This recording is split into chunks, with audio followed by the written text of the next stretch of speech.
السلام عليكم، عاملين ايه؟ ان شاء الله النهارده هنعمل مربى الفراوله.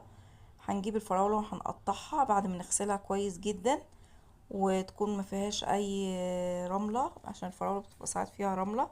بعد ما نقطعها هنجيب الكيلو الفراوله عليه كوبايتين سكر، يعني حوالي 400 جرام.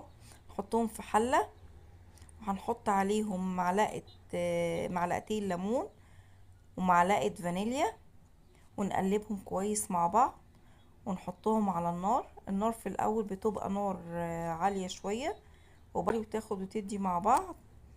هنوطي النار عليها، والريم ده الابيض ده عندنا هنشيله كله لغاية ما تتجانس مع بعضها.